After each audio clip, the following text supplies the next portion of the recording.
حضرت مولانا زبیر احمد خان صاحب رحمۃ اللہ علیہ گزشتہ سال باحیات تھے، اور آپ ہی کے نگرانی میں، آپ ہی کی ذمہ داری میں اس مسجد کے اندر بھی اور شہر کے بہت سے مقامات میں دینی اجتماعات منعقد کیے گئے تھے، اور ان کو کامیابی کے ساتھ پورا بھی کیا گیا تھا۔ میں آپ تمام حضرات سے، مرد و حضرات سے اور عورتوں سے یہ گزارش کرتا ہوں، ہم اپنی بات کو آگے بڑھانے سے پہلے ایک مرتبہ حضرت مولانا کے روح کو درود و سلام اور ثواب پہنچانے کے لیے 3 مرتبہ سورہ اخلاص، قل هو اللہ احد اللہ الصمد لم یلد ولم یولد ولم یکن لہ کفوا احد پڑھ لیں۔ عورتیں بھی پڑھ لیں، سب نماز میں پڑھتے رہتے ہیں، سب کو یہ صورت یاد رہتی ہے، پڑھ لیں، اور پڑھنے کے بعد نیت کر لیں کہ اللہ تبارک و تعالی اس کا ثواب حضرت مولانا زبیر احمد خان صاحب رحمۃ اللہ علیہ کے روح کو پہنچائے۔ آپ کے بہت سے احسانات ہیں کرنول پر، کرنول کے مسلمانوں پر۔ آپ نے ایسے ایسے کام کیے ہیں شہر میں، وہ کام بہت سے لوگ بھی اگر مل کر کرنا چاہیں تو شاید نہیں کر سکتے۔ ہر انسان ہوتا ہے، ہر ایک سے غلطیاں ہوتی ہیں، ہر ایک کے اندر کمالات رہتے ہیں، خوبیاں رہتی ہیں۔ ہمیں یہ حکم دیا گیا انسان کے کمالات کو، خوبیوں کو ہم دیکھیں، اور ان خوبیوں کے ذریعے سے ہم فائدہ اٹھائیں۔ اگر کسی انسان میں کوئی غلطی دیکھیں، اس غلطی کو چھوڑ دینے، صرف نظر کرنے، معاف کر دینے کا ہم کو حکم دیا گیا۔ انسان فرشتہ نہیں ہوتا کہ وہ غلطی نہ کرے۔ انسانوں میں صرف انبیاء علیہم السلام ہیں جن سے غلطی نہیں ہو سکتی، اللہ نے ان کو معصوم بنایا ہے۔ اس کے علاوہ ہر انسان سے غلطی ہو سکتی ہے۔ فرشتے وہ ہیں، اللہ نے ان کو جیسے بنایا ہے وہ ویسے ہی رہتے ہیں۔ لا یعصون اللہ ما امرہم ویفعلون ما یؤمرون۔ تو بزرگوں اور میری ماں بہنوں، تو جب حضرت مولانا کے ہم پر احسانات ہیں، تو جب وہ آپ ہم سے دور ہو چکے ہیں اور اللہ کے پیارے بن گئے ہیں، اب ہماری ذمہ داری بنتی ہے جو حضرات اپنے رشتہ داروں میں، دوست و احباب میں اور تعلقات میں جو لوگ اس دنیا کو چھوڑ کر رخصت ہو چکے ہیں اور اللہ کے پیارے بن چکے ہیں، ان کو ہم ہمیشہ اپنی دعاؤں میں اور اپنے زکوٰۃ و صدقات میں اور اپنے خیر کے کاموں میں یاد رکھیں اور ان کے لیے دعا کرتے رہیں۔ تو 3 مرتبہ سورہ اخلاص پڑھ لیں اور خود دل میں نیت کر لیں کہ اللہ اس کا ثواب آپ کو پہنچا دے۔ یہ آسان طریقہ ہے ایصال و ثواب کرنے کا۔ بہت سے لوگ یہ سمجھتے ہیں اور ان کو پتہ نہیں ہوتا کہ ہم نے قرآن پڑھ لیا، اب اس کا ثواب ہم کیسے پہنچائیں گے اپنے بڑوں کو؟ اللہ نے کوئی تکلیف نہیں رکھی ہے اس میں۔ ہم دل میں ارادہ کر لیا، ہم نے دل میں سوچ لیا کہ ہم نے جو نیک کام کیا ہے یا فلاں کو پہنچ جائے، اللہ ان کو پہنچا دیتے ہیں۔ اس کے لیے نہ کسی عالم کو، نہ کسی حافظ کو، نہ ہی کسی بزرگ کو بلانے کی ضرورت پڑتی ہے۔ بس اللہ کی طرف اپنے آپ کو متوجہ کرنا ہے اور اللہ کے سامنے ہاتھوں کو اٹھانا اور پھیلانا ہے اور اللہ سے یہ گزارش کرنا ہے کہ اللہ آپ اس پر جو مجھے ثواب دیتے ہیں یہ ثواب آپ فلاں کو پہنچا دیں۔ اللہ پہنچا دیتے ہیں۔ اور یہ بھی یاد رکھ لیں، جب ہم نے کوئی اچھا کام کیا، کوئی نیک عمل کیا اور اس کا ثواب مرحومین تک پہنچا دیا تو اللہ تبارک و تعالی ہمارے اس نیک عمل کا ثواب جہاں مرحومین کو پہنچاتے ہیں، ہم لوگوں کو بھی خالی نہیں رکھتے، ہم کو بھی اس کا اجر اور ثواب پورے کا پورا دیتے ہیں۔ یہ اللہ کا کرم ہے، اللہ کا احسان ہے کہ ہمارا عمل کا ثواب ان کو بھی پہنچاتے ہیں اور ہمارے لیے بھی پورے کا پورا باقی رکھتے ہیں۔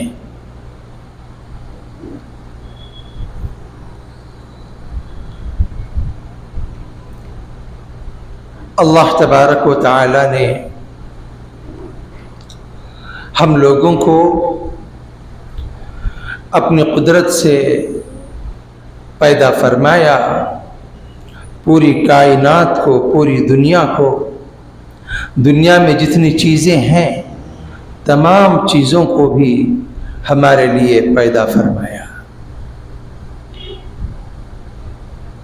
جس وقت اللہ تبارک و تعالی انسانوں کو پیدا کرنے کا ارادہ کیا، انسان کو بنانے کا ارادہ کیا، اللہ تبارک و تعالی نے فرشتوں سے کہا کہ میں زمین میں اپنا ایک خلیفہ بنانا چاہتا ہوں، پیدا کرنا چاہتا ہوں۔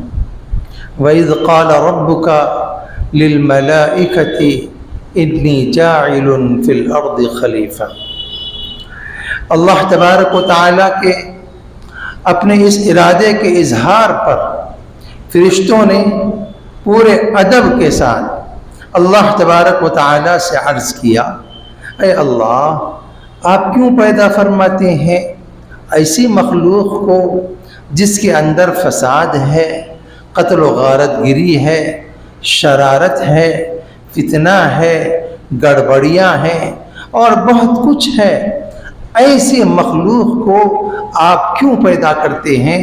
آپ کی عبادت کرنے کے لیے، آپ کی بڑائی بیان کرنے کے لیے، آپ کی تسبیح بیان کرنے کے لیے ہم موجود ہیں۔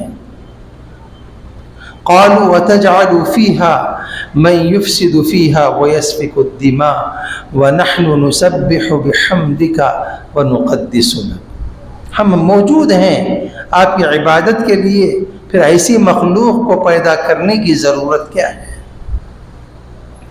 اللہ تبارک و تعالی نے فرمایا، انی اعلم ما لا تعلمون، میں جو جانتا ہوں اس کا تم کو علم نہیں ہے۔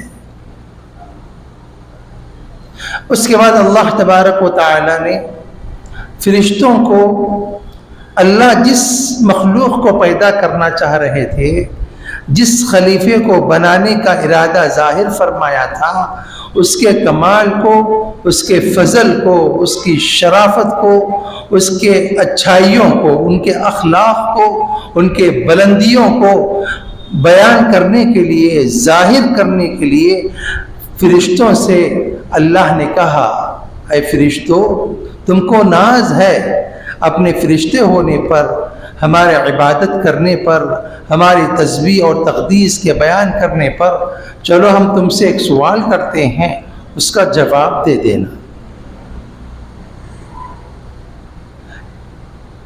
ثم عرضهم على الملائکہ، اللہ تبارک و تعالی نے چیزوں کو فرشتوں کے سامنے پیش کیا اور کہا چلو ان کے بارے میں تم بیان کرو، یہ چیز اس کا نام کیا ہے، اس کے فائدے کیا ہیں، اس کے نقصانات کیا ہیں، یہ چیز کیسی ہوگی، کب آئے گی، کیا ہوگا، تم اس کی تفصیلات بیان کرو۔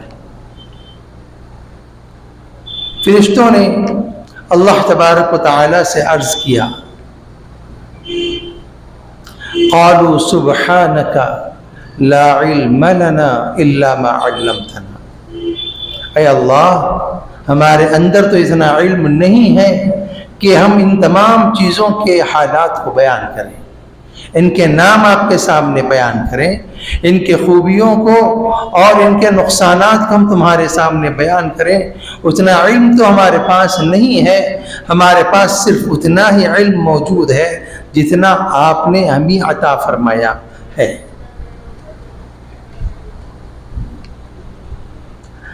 جب فرشتے عاجز آ گئے، اللہ کے سوال کا جواب نہیں دے سکے، اللہ نے حضرت آدم علیہ السلام کو پیدا فرمانے کے بعد حضرت آدم سے کہا، آدم تم بیان کرو۔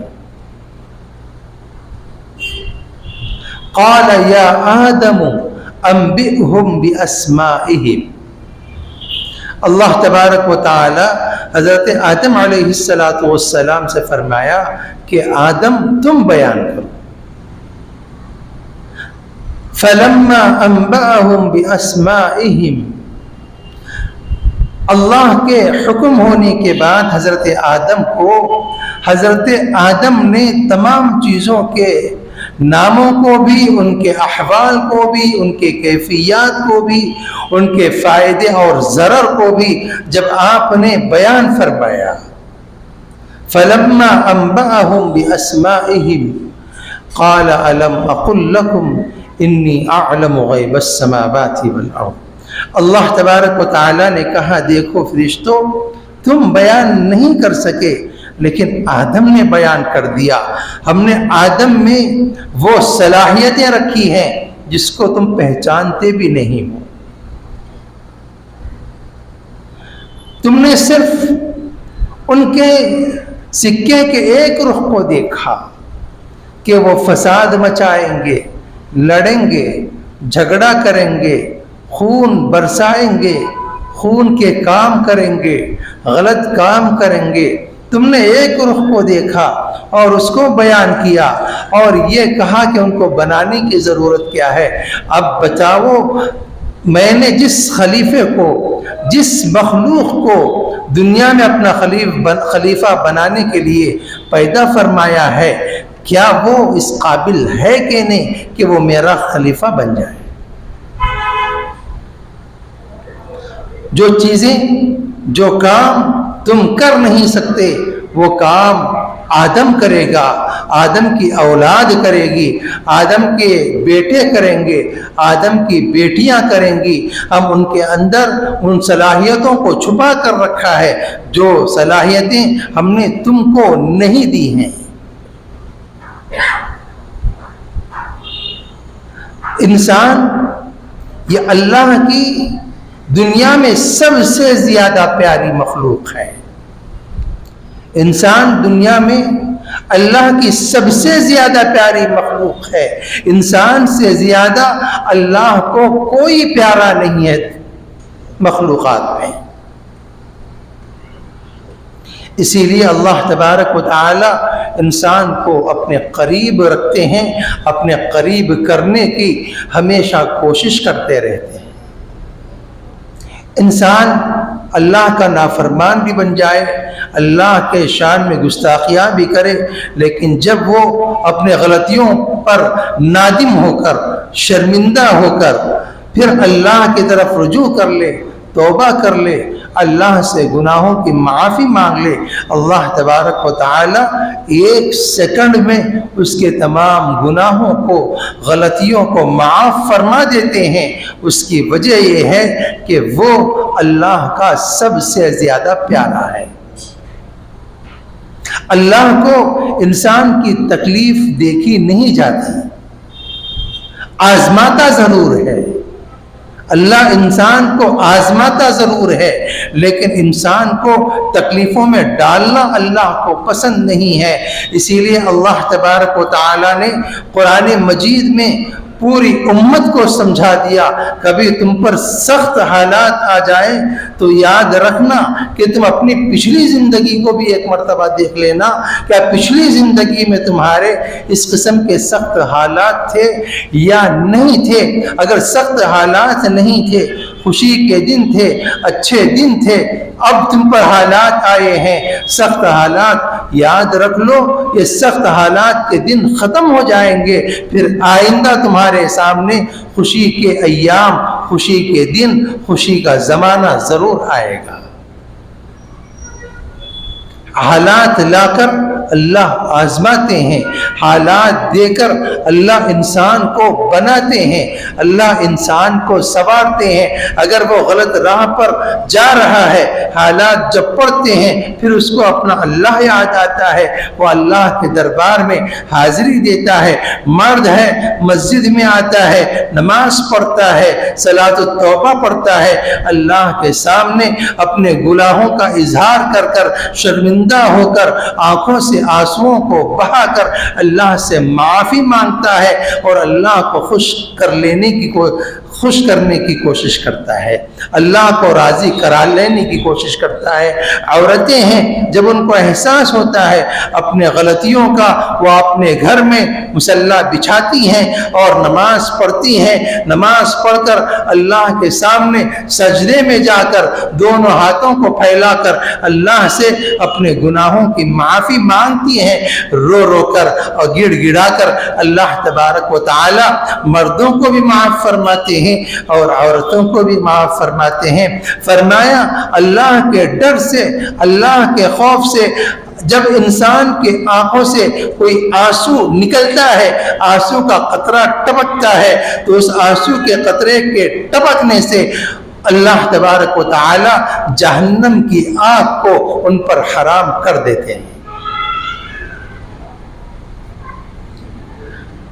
تو میرے عزیز بھائیوں، بزرگوں، دوستوں اور ماں بہنوں، اللہ تبارک و تعالی نے مجھ میں اور آپ میں، پورے انسانوں میں بہت سے کمالات رکھے ہیں، اور اس پوری کائنات کو، پوری دنیا کو اللہ تبارک و تعالی نے میرے اور آپ کے فائدے کے لیے، میرے اور آپ کے ضرورتوں کو پورا کرنے کے لیے اللہ نے بنایا ہے۔ یہ سورج کا روزانہ نکلنا اور وقت پہ چلتے رہنا اور روزانہ ڈوب جانا اور چاند کا رات کے اوقات میں نکلنا، صبح سویرے اس کا ڈوب جانا، یہ اللہ کے حکم کے مطابق یہ روزانہ میرے اور آپ کے کام کے لیے مسلسل کام کر رہے ہیں، اپنے ہی راستے پر چل رہے ہیں۔ اور اللہ تبارک و تعالی اس نظام کو ہمارے لیے بنایا ہے اور چلا رہے ہیں۔ تھوڑی دیر کے لیے ہم اور آپ سوچیں، قل ارأيتم ان جعل الله عليكم الليل سرمدا الى يوم القيامة من اله غير الله يأتيكم بضياء افلا تسمعون۔ رات آئی، میں سو گیا اور آپ سو گئے، رات کی تاریکی چھا گئی۔ تھوڑی دیر کے لیے سوچیں، اگر صبح ہی نہیں ہوئی تو کیا ہوگا؟ ہے کوئی ایسی طاقت جو صبح کو لے کر آئے، رات کی تاریکی کو ختم کر دے، رات کی تاریکی کو چھانٹ دے اور روشنی عطا فرمائے؟ ان جعل اللہ علیکم اللیل سرمدا الی یوم القیامہ، اگر اللہ رات ہی رکھ دے تو پھر صبح کون کرے گا؟ من الہ غیر اللہ یأتیکم بضیاء، اللہ کے علاوہ کس کی طاقت ہے، کون ہے جو روشنی لے کر آئے، دن لے کر آئے؟ اس کے الٹ پھر سوچ کر دیکھ لیں، قل ارائیتم ان جعل اللہ علیکم النہار سرمدا الی یوم القیامہ من الہ غیر اللہ یأتیکم بلیل تسکنون فی۔ اگر اللہ تبارک و تعالی سورج نکالنے کے بعد، دن دینے کے بعد ہمیشہ کے لیے دن ہی کو رکھ دے اور رات نہ لائے، پھر کون ہے جو رات کو لا سکتا ہے، جس کے اندر میں اور آپ سکون حاصل کر سکیں؟ اللہ کے علاوہ کوئی دن کو رات میں بدل نہیں سکتا، کوئی رات کو دن میں بدل نہیں سکتا، یہ اللہ ہی کی اپنی طاقت ہے۔ ہمارے لیے سورج کو بھی نکال رہے ہیں، دن کو لا رہے ہیں، سورج کو ڈبو رہے ہیں، رات کو لا رہے ہیں، اور ہمیں چین و راحت کی نیند سونے کا موقع ہم کو دے رہے ہیں۔ اللہ کی یہ ذات، اللہ تبارک و تعالی ہم سے اتنا زیادہ پیار و محبت کرتے ہیں، جس کی وجہ سے پوری کائنات کو، پوری دنیا کو، یہاں تک کہ اللہ نے اپنے فرشتوں کو بھی میرے اور آپ کے کام پر لگا رکھا ہے۔ اللہ نے فرشتوں کو بھی میرے اور آپ کے کام کے لیے لگا رکھا ہے۔ مثال کے طور پر جب بارش برستی ہے، آسمانوں سے اللہ برساتے ہیں پانی کو، کتابوں میں موجود ہے، ہر قطرے کے ساتھ، بارش کے ہر قطرے کے ساتھ ایک فرشتہ نازل ہوتا ہے اور اس قطرے کو زمین پر چھوڑ کر چلا جاتا ہے۔ بارش جب برستی ہے، کتنے قطرے آسمان سے زمین پر برستے ہیں، تو آپ اندازہ لگائیں، جتنے قطرے برستے ہیں اتنے فرشتے زمین پر ان قطروں کو لے کر اترتے ہیں، نازل ہوتے ہیں۔ علماء نے فرمایا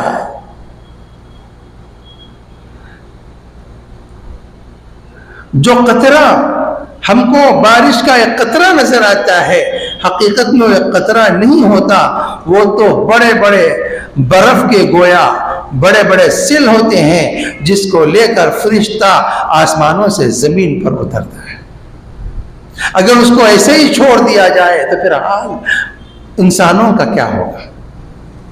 کبھی کبھار میں اور آپ دیکھتے ہیں، جب زور کی بارش ہوتی ہے تو ایس کے چھوٹے چھوٹے ڈلے گھروں پر باہر گرتے نظر آتے ہیں، اور ہم لوگ دیکھو کہتے ہیں اولے گر رہے ہیں، اولے گر رہے ہیں۔ اگر وہ اولے بڑے بڑے ایس کے سل کے اور پہاڑوں کے جیسے اگر گر جائیں تو ہمارا حال کیا ہوگا؟ تو اللہ میرے اور آپ کے کام پر فرشتوں کو بھی لگا رکھا ہے۔ پھر میری اور آپ کی ذمہ داری کیا ہے؟ اللہ نے مجھے اور آپ کو کیا ذمہ داری دی ہے؟ سورج میرے لیے کام کر رہا، چاند میرے لیے کام کر رہا، ہوائیں میرے لیے کام کر رہی، دنیا کی ہر چیز میرے لیے کام کر رہے ہیں، یہاں تک کہ فرشتے بھی میرے لیے کام کر رہے ہیں، تو پھر میں کس کے لیے کام کروں؟ فرمایا وَمَا خَلَقْتُ الْجِنَّ وَالْإِنسَ إِلَّا لِيَعْبُدُونَ، میرا اور آپ کا کام اللہ کا حکم پورا کرنا ہے۔ اللہ نے ہم لوگوں کو جو کام دیا ہے وہ کام یہ ہے کہ میں اور آپ اللہ کے حکم کو اپنی پوری زندگی میں پورا کرتے رہیں۔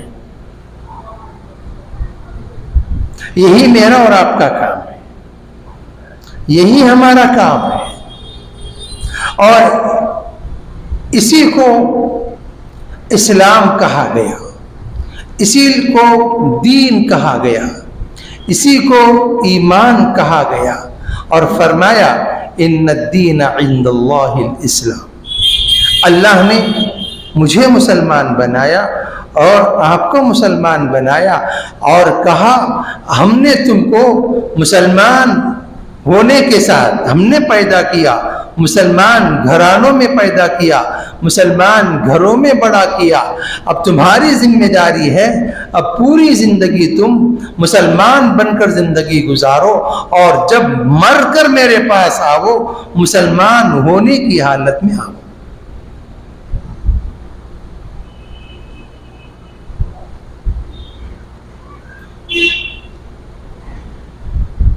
اللہ نے مسلمان پیدا کیا، اور ایک مرتبہ سن لیں، اللہ نے ہم سب کو مسلمان پیدا کیا، مسلمان گھروں میں پیدا کیا، ہمارا نام مسلمان ہے۔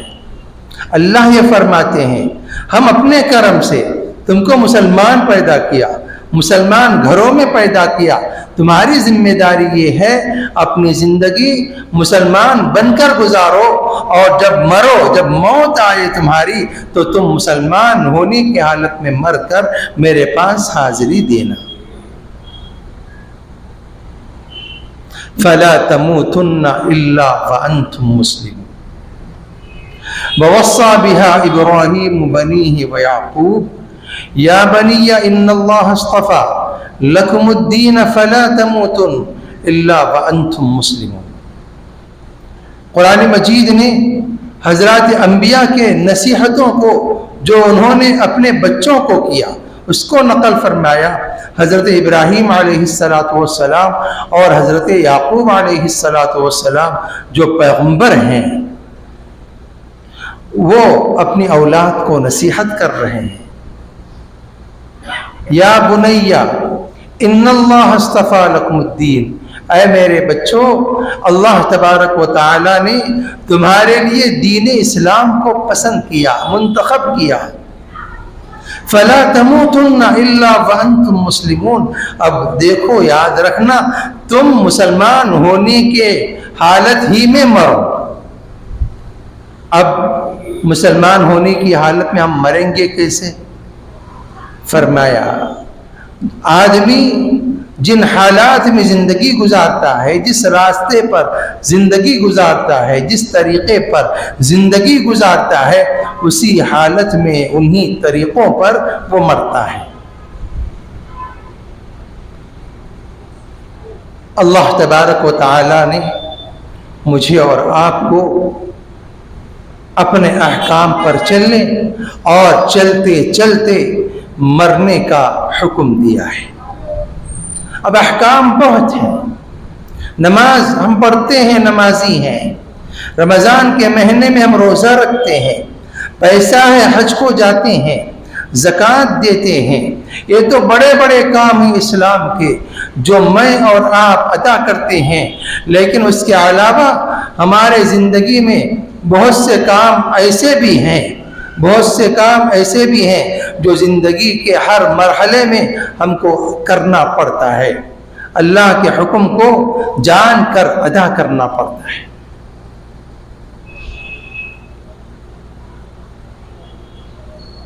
انہی میں سے اللہ نے جن چیزوں کو میرے اور آپ کے فائدے کے لیے پیدا فرمایا ہے، ایک چیز ہے mobile phone, smart phone, internet. یہ بھی ایک چیز ہے جو انسان کے فائدے کے لیے اللہ تبارک و تعالی نے وجود میں لانے کا ارادہ فرمایا۔ میں نے شروع میں آپ کے سامنے آیت بیان فرمائی اور حضرت آدم کے کمال کو جو اللہ نے فرشتوں کے سامنے رکھا، اس کو کہا کہ حضرت آدم علیہ السلام نے اللہ کے حکم پر ہر چیز کے ناموں کو، ہر چیز کے حالات و کیفیات کو بیان فرمایا۔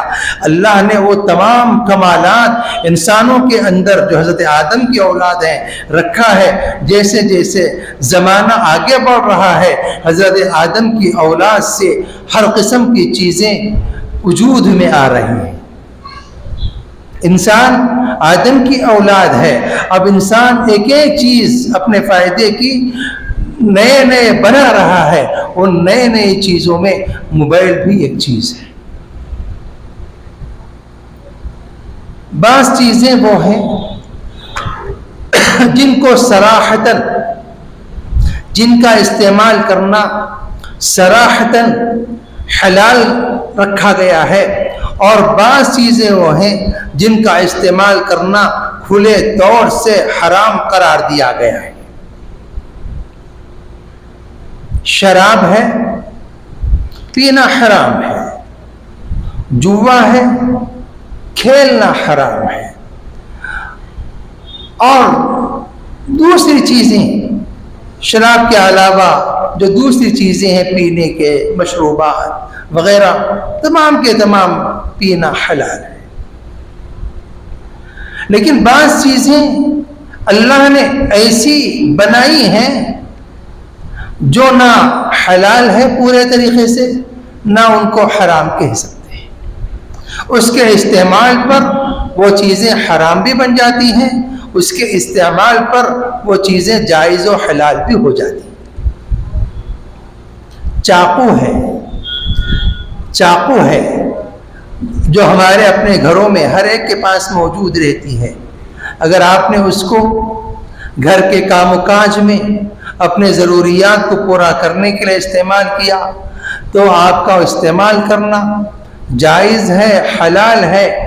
اگر آپ اللہ کا یہ حکم سمجھ کر کہ میں اپنے گھر والوں کی خدمت کروں، ان کے لیے پکاؤں کھلاؤں، اس پر اللہ مجھے اجر دیں گے، آپ نے یہ سوچ کر اس چاقو سے کاٹا تو آپ کا کاٹنا ترکاریوں کو، آپ کا کاٹنا گوشت کو، آپ کا کاٹنا پھل اور پھلاریوں کو، اس پر بھی آپ کو اللہ تبارک و تعالی ثواب عطا فرماتے ہیں۔ اس کے بالمقابل ہم نے اسی چاقو سے کسی کو بھونکا، کسی کے ہاتھ کو کاٹا، کسی کو نقصان پہنچایا تو پھر وہ کام غلط ہوگا، اس سے ہم کو گناہ ہوگا۔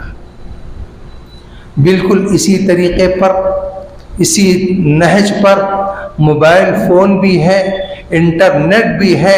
اچھے کاموں کے لیے اگر آپ استعمال کر رہے ہیں، استعمال کرنا جائز ہے۔ اگر اس کے اندر غلط چیزوں کو ہم دیکھ رہے ہیں، اس کا استعمال کرنا حرام ہو جائے گا۔ آپ نے دینی معلومات کے لیے اور دنیاوی کاموں کے لیے جو صحیح ہیں، بزنس کے لیے آپ نے موبائل کا استعمال کیا، اشتہار کے لیے آپ نے موبائل کا استعمال کیا، کسی سے گفتگو کرنے کے لیے آپ نے موبائل کا استعمال کیا، کسی کو فائدہ پہنچانے کے لیے آپ نے موبائل کا استعمال کیا۔ جتنے اچھے کاموں کے لیے آپ موبائل کا استعمال کرتے ہیں تو موبائل کا استعمال کرنا جائز ہوگا۔ اس کے بالمقابل ہم نے موبائل کو استعمال کیا غلط چیزوں کو پھیلانے کے لیے، غلط کام کرنے کے لیے، تو پھر اس موبائل کا استعمال کرنا جائز نہیں ہوگا، حرام ہوگا۔ آج کے اس دور میں مجھے اور آپ کو، ہر مسلمان کو، مرد کو، عورت کو، بڑوں کو، بچوں کو، نوجوانوں کو یہ سوچنے کی ضرورت ہے، غور کرنے کی ضرورت ہے کہ میں جو موبائل استعمال کر رہا ہوں، اس موبائل کا استعمال کرنے میں کیا میں اللہ اور اس کے رسول صلی اللہ علیہ وسلم کے احکامات کا، ارشادات کا حق ادا کر رہا ہوں یا احکامات کو توڑ رہا ہوں؟ یہ سوچنے کی اور غور کرنے کی ضرورت ہے۔ موبائل سے جہاں فائدے ہیں، موبائل سے وہیں نقصانات بھی ہیں۔ رسول اللہ صلی اللہ علیہ وسلم سے اللہ تبارک و تعالی نے فرمایا، اے پیغمبر، یسألونک عن الخمر والمیسر، لوگ تم سے شراب کے بارے میں، جوے کے بارے میں پوچھتے ہیں۔ قل فیہما اثم کبیر ومنافع للناس، شراب میں اور جوے میں لوگوں کے لیے تھوڑا سا فائدہ ہے، لیکن اس کا گناہ، اس کا نقصان بہت زیادہ ہے۔ اس لیے شراب جائز نہیں، جوا کھیلنا بھی جائز نہیں۔ موبائل سے فائدے تھوڑے ہیں لیکن اس کے نقصانات بھی بہت زیادہ ہیں۔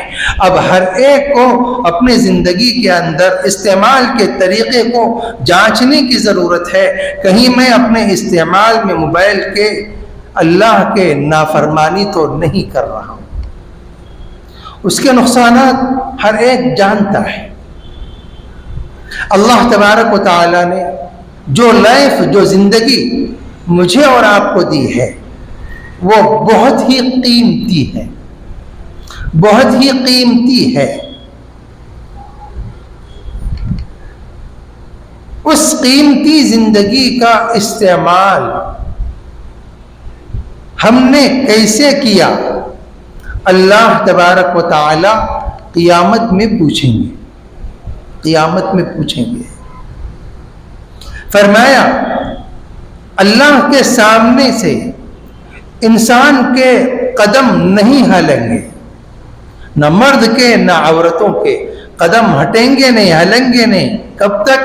جب تک کہ اللہ یہ سوال نہ کر لے، یہ پوچھ نہ لے تمام انسانوں سے کہ بتاؤ میں نے تم کو زندگی دی تھی، تم نے اس زندگی کو کیسے گزارا، اس زندگی کو کیسے گزارا؟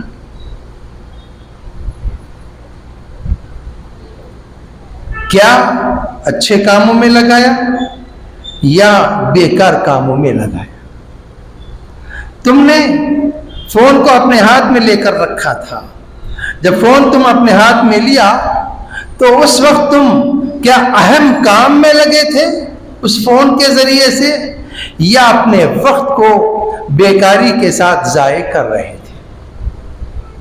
جب ہم فون کو استعمال کریں گے ہمارے ذہن میں یہ ہونا چاہیے کہ اللہ تبارک و تعالی اس وقت کے تعلق سے مجھ سے سوال کریں گے کہ تم نے زندگی کیسے گزارا۔ خصوصاً نوجوانوں سے اللہ پوچھیں گے، ہر ایک سے پوچھیں گے، ہر انسان سے پوچھیں گے ہم نے زندگی میں جوانی کا زمانہ بھی تم کو دیا تھا، اس جوانی کے زمانے کو تم نے کیسے پرانا کیا، کیسے اس کو استعمال کیا۔ پوری زندگی کا حساب بھی ہوگا اور اس پوری زندگی میں خصوصاً حساب جوانی کے زمانے کا بھی ہوگا۔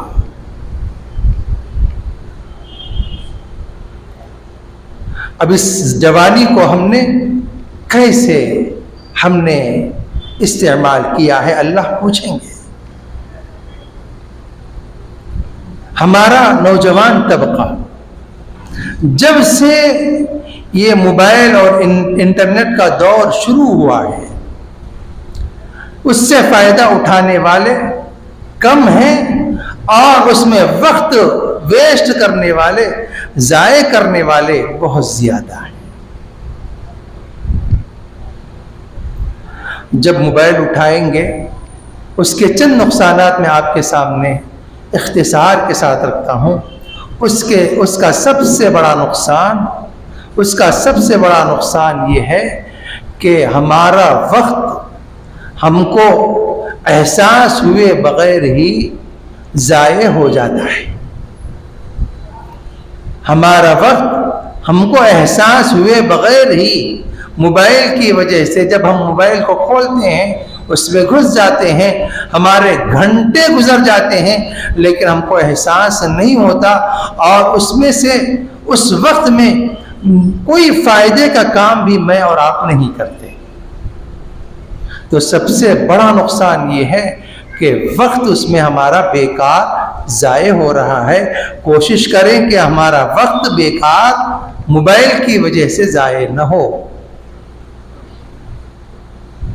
اللہ کو جواب دینا ہے، اس کو یاد رکھ لیں۔ دوسرا نقصان موبائل کی وجہ سے گھر کے ماحول میں، دوست و احباب کے ماحول میں دوریاں پیدا ہو رہی ہیں۔ ہر ایک کے پاس فون ہے، حالانکہ ایک ہی مجمع میں رہتے ہیں، ایک ہی جگہ رہتے ہیں، لیکن سب ایک دوسرے سے بے تعلق ہیں۔ ایک زمانہ وہ تھا جب عورتیں اپنے گھروں میں جمع ہوتی یا کہیں جمع ہوتی، سب آپس میں بیٹھ کر آپس میں بات کرتی، ایک دوسرے کے ساتھ محبت کی باتیں ہوتی، کام و کاج کی باتیں ہوتی، گھریلو زندگی کو اچھے کرنے کی باتیں ہوتی، ایک اچھا ماحول رہتا۔ اور مردوں میں بھی جب جمع ہوتے تو ایک فیچر بنانے کا، مستقبل بنانے کا، کام و کاج کا، دینداری کا وغیرہ کا آپس میں گفتگو ہوتی، باتیں ہوتی، ایک اچھا ماحول رہتا تھا۔ لیکن جب سے یہ موبائل آیا، ہر ایک کے پاس موبائل ہے، گھر میں سب موجود ہیں، ہر عورت کے پاس ایک موبائل اور سب اپنے موبائل میں گھسے ہوئے ہیں، ہر مرد کے پاس ایک موبائل، سب موبائل میں گھسے ہوئے ہیں، سب ایک دوسرے سے بے تعلق ہو چکے ہیں۔ جب ایک دوسرے سے بے تعلق ہو گئے تو محبتیں بھی آہستہ آہستہ سب سے ختم ہو رہی ہیں۔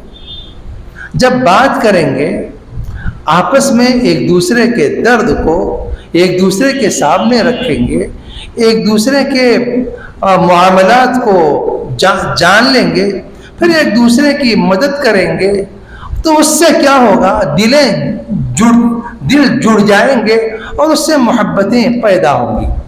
لیکن جب تعلق موبائل کی وجہ سے ہر ایک اپنی دنیا میں ہے تو پھر اس کی وجہ سے دوریاں بڑھ رہی ہیں، یہاں تک کہ گھر کے اندر شوہر بھی ہے، بیوی ہے، باپ ہے، ماں ہے، بیٹا ہے، بیٹی ہے، ہر ایک کے پاس اپنا اپنا فون ہے، ماں بھی فون میں، باپ بھی فون میں، بیٹا بھی فون میں، بیٹی بھی فون میں، شوہر بھی فون میں، بیوی بھی فون میں، خود گھر کے خاص افراد میں بھی تعلق نہیں رہا۔ پھر گھر کیسے بنے گا؟ گھر کیسے بنے گا؟ حضرت محمد الرسول اللہ صلی اللہ علیہ وسلم جب اپنے گھر جاتے آپ کا طریقہ بیان فرمایا گیا۔ گھر میں قدم رکھتے وقت آپ اتنی آواز سے سلام کرتے، اگر کوئی امہات المؤمنین جاگ رہی ہیں تو وہ سلام کو سن لیتی اور جواب دے دیتی، اگر آرام فرما رہی ہوتی تو ان کے نیند میں خلل نہیں ہوتا۔ اس انداز میں آپ اپنے گھر میں داخل ہوتے ہوئے سلام کر کر داخل ہوتے، اور پھر گھر میں اندر جانے کے بعد گھر کے کام و کاج، کبھی حضرت عائشہ آٹا گوندھ رہی ہیں، آٹا ملا رہی ہیں، رسول اللہ صلی اللہ علیہ وسلم بھی آٹا ملانے میں ساتھ دے رہے ہیں، گھر کے کام کاج میں ساتھ دے رہے ہیں۔ اس سے کیا ہوتا ہے؟ بیوی کا اپنے شوہر کے تعلق سے بیوی کے دل میں عظمت و محبت بڑھ جاتی ہے، اور بیویاں بھی اپنے شوہر کا پورا خیال رکھا کرتی ہیں۔ تو گھر کا ماحول گھر کے جیسے رہا کرتا تھا۔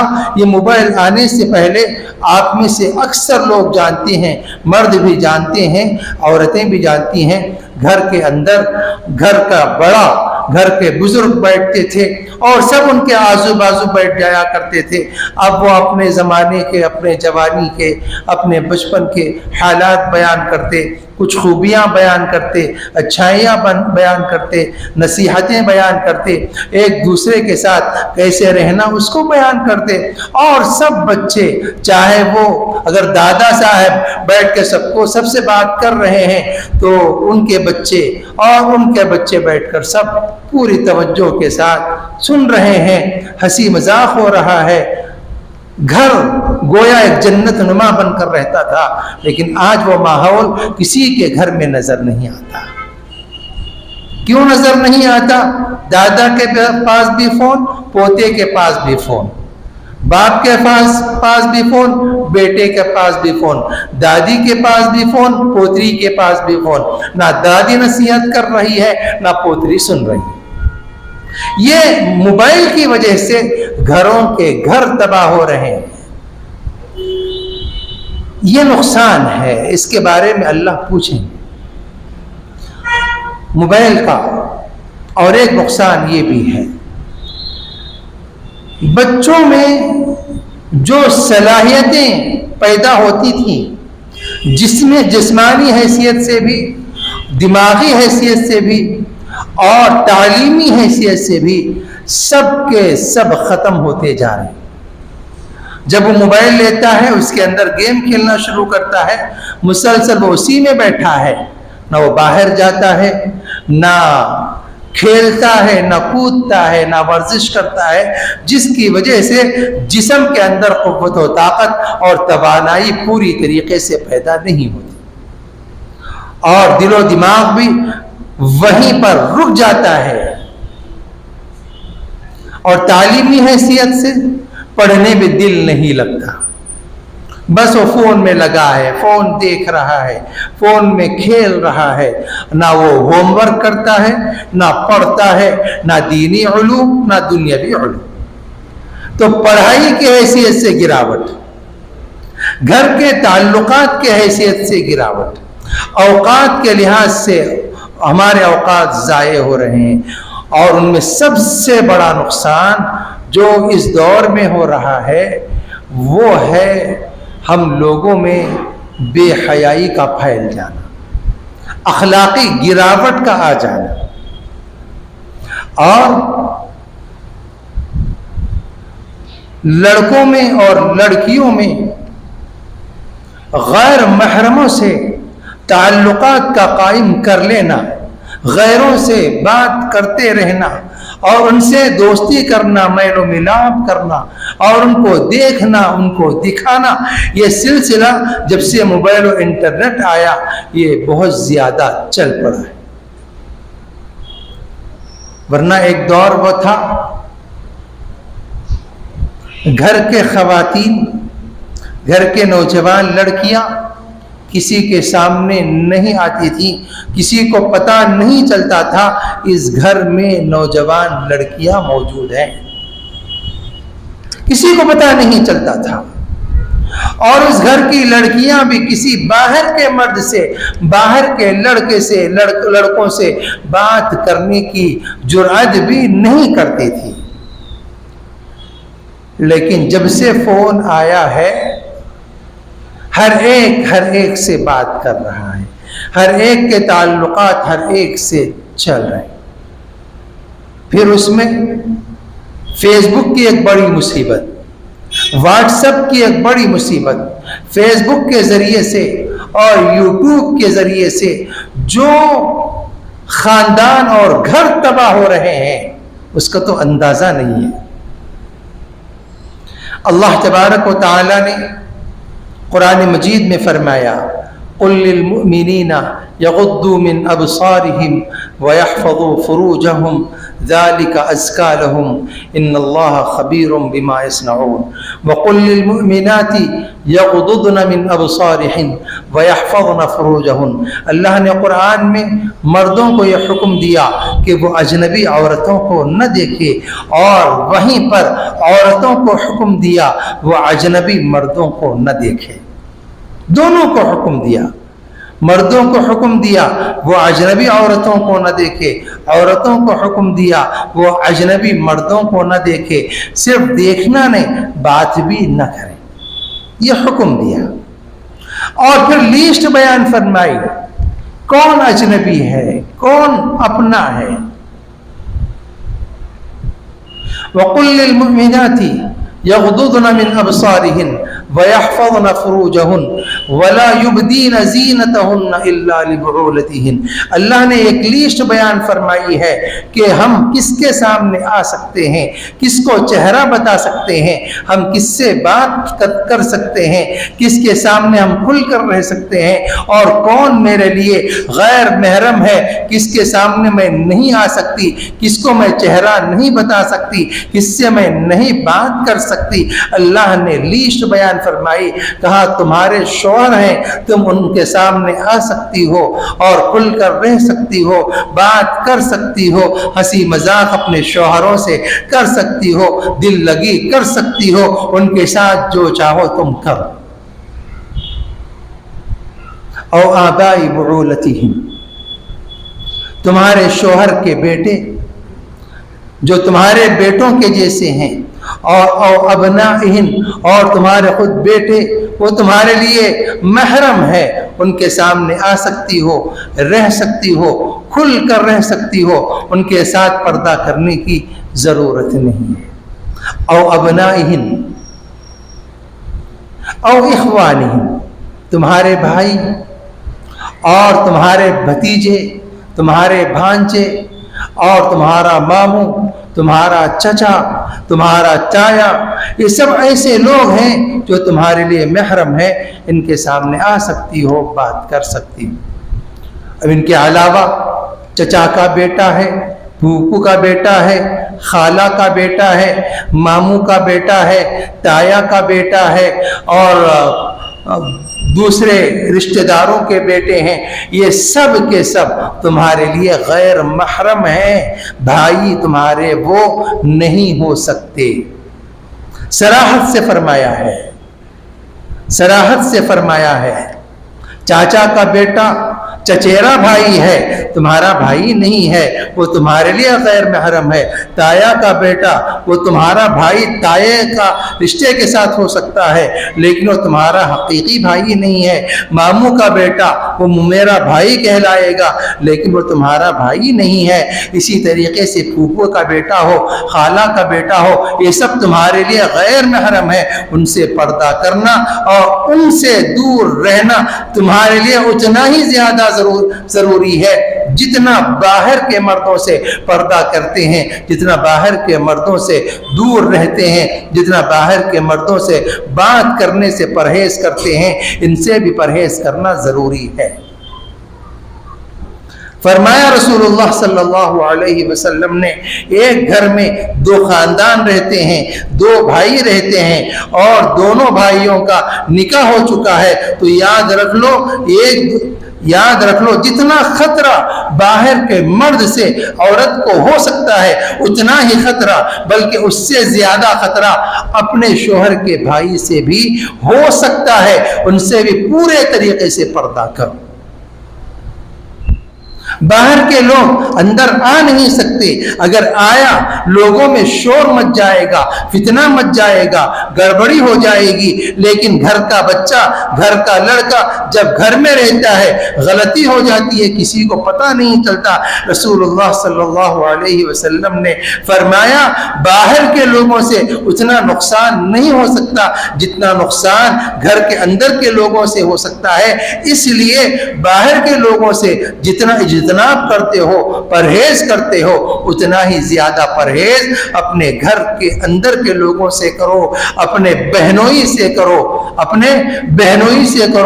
اپنے شوہر کے بھائیوں سے کرو، اپنے ماموں کے بچوں سے کرو، اپنے چاچا کے بچوں سے کرو، اپنے خالہ کے بچوں سے کرو، اپنے پھوپھو کے بچوں سے کرو، اس لیے کہ وہ گھر کے اندر آتے ہیں، گڑبڑی اگر ہو گئی تو اللہ کی نافرمانی میں وہ بھی مبتلا ہو جائیں گے، تم بھی ہو جائیں گے، اور ذلت و رسوائی دونوں کو دیکھنا پڑے گا۔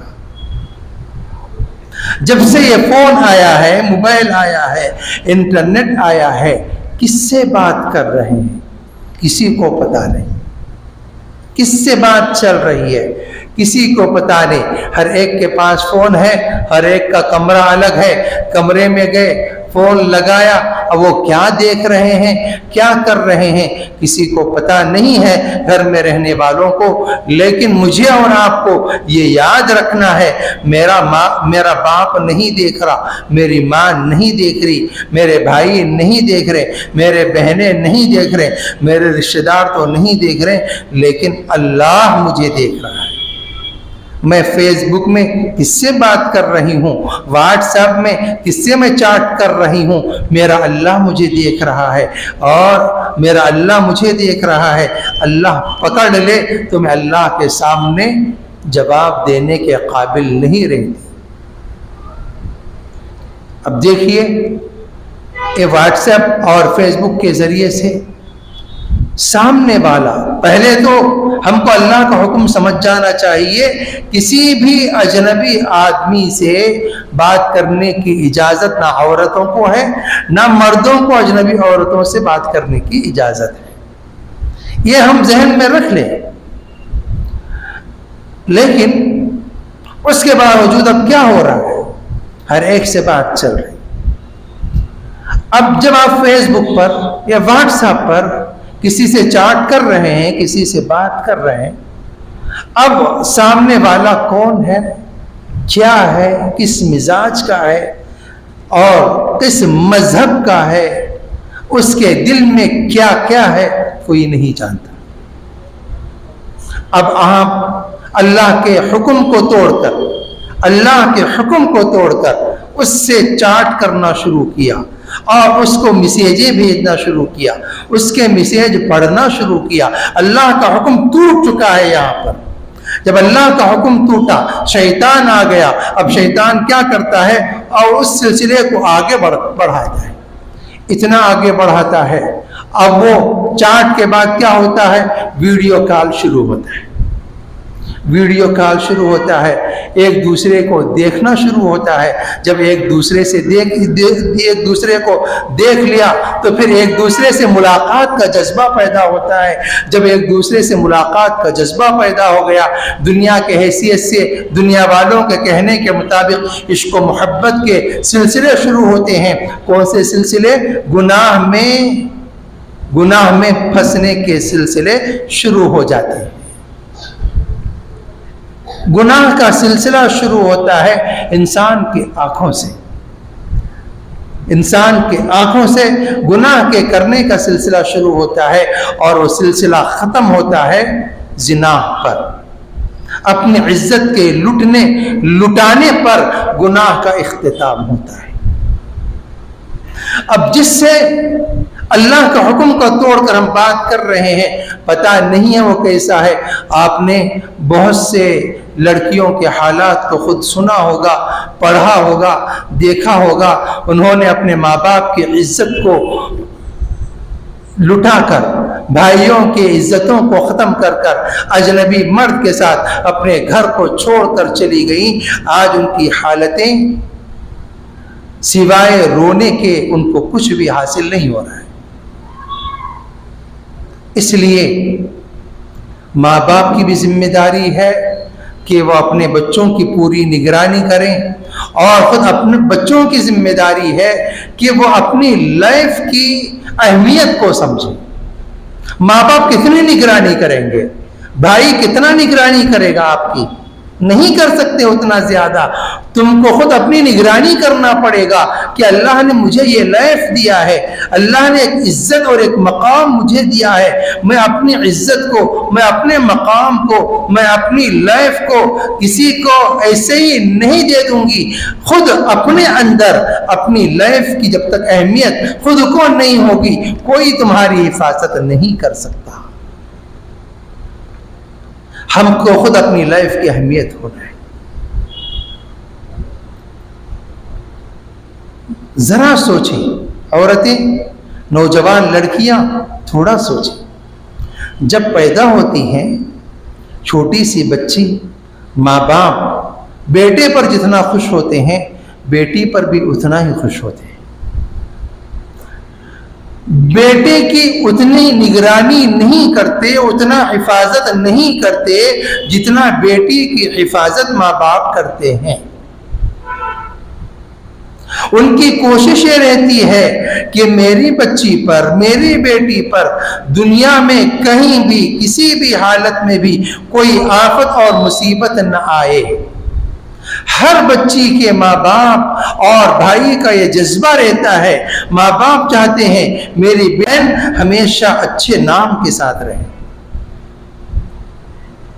اسی لیے وہ تمہاری حفاظت کرنے کے لیے اپنی پوری قوت و طاقت کو لگا دیتی ہے۔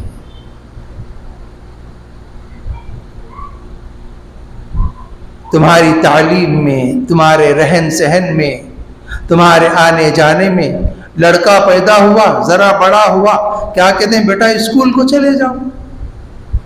وہ چلا جاتا ہے، سائیکل دلا دی، وہ چلا جاتا ہے، پیدل چلا جاتا ہے۔ لیکن لڑکی کا مسئلہ جب آتا ہے، باپ خود اپنے گاڑی پر، اپنے سائیکل پر بچی کو لے کر جا کر اسکول چھوڑ آتا ہے، اپنے کاموں کو چھوڑ کر، پھر اسکول سے لے کر خود اپنے کاموں کو چھوڑ کر گھر لے کر آتا ہے۔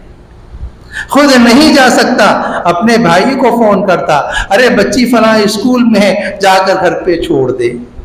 یا بچی کے ماموں کو فون کرتا ہے، ارے تمہارے بھانجی فلاں جگہ ہے، اپنے گھر لے جا کر چھوڑ دے اس کو۔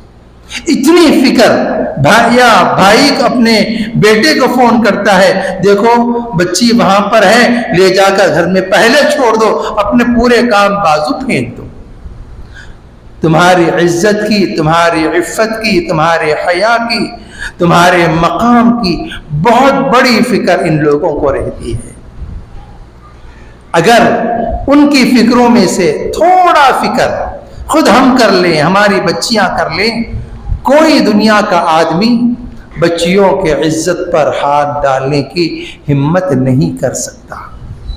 اسی لیے اللہ تبارک و تعالی نے اپنے پیاری بندیوں سے کہا، دیکھو اپنے لیے، ہمارے لیے اور اپنے لیے یاد رکھنا، کسی بھی اجنبی مرد کو پہلی تو چیز یہ ہے تم نہ دیکھنا، تم نہ دیکھنا اور بات نہ کرنا۔ کبھی مجبوراً بات کرنے کی ضرورت پڑی تو بھی سخت آواز میں بات کرنا، پیارے انداز میں نہیں، سخت انداز میں بات کرنا۔ تمہارے سخت انداز کو دیکھ کر وہ چمک جائے اور کبھی بات کرنے کی ہمت وہ تم سے نہ کرے۔ یہ پوری نصیحتیں اللہ تبارک و تعالیٰ نے قرآن مجید میں ہمارے اچھائی کے لیے، بھلائی کے لیے، عزت کے لیے اور چین و سکون کی زندگی کے لیے بیان فرمائے ہیں۔ اگر ہم اس پر عمل کر لیں، مرد بھی عمل کر لیں، عورتیں بھی عمل کر لیں، تو ہمارا گھر ہمیشہ باعزت رہے گا، ہماری عزتیں ہمیشہ محفوظ رہیں گی، ماں باپ کا نام بلند ہوگا، بھائی تم پر فخر کریں گے اور تمہارے شوہر جو آگے آئیں گے وہ تمہارا نام پورے رشتہ داروں میں لیں گے اور کہیں گے بھائی مجھے ایسی بیوی ملی ہے، اگر دنیا بھی نہ ملے صرف وہ ایک مجھے مل جائے تو بس ہے، میں بہت خوش ہوں۔ تمہارے اخلاق، تمہاری حیا، تمہاری شرم، تمہاری عزت، یہی ایک شوہر کو اس کی ضرورت ہوتی ہے اور اسی پر وہ اپنے آپ کو قربان کر دیتا ہے۔ اللہ تبارک و تعالی مجھے اور آپ کو سمجھا دے اور اپنی اہمیت کو سمجھ کر اللہ کے پورے احکام پر پورے طریقے سے ہم لوگوں کو عمل کرنے کی توفیق عطا فرمائے۔ آمین۔ وآخر دعوانا ان الحمد للہ رب العالمین۔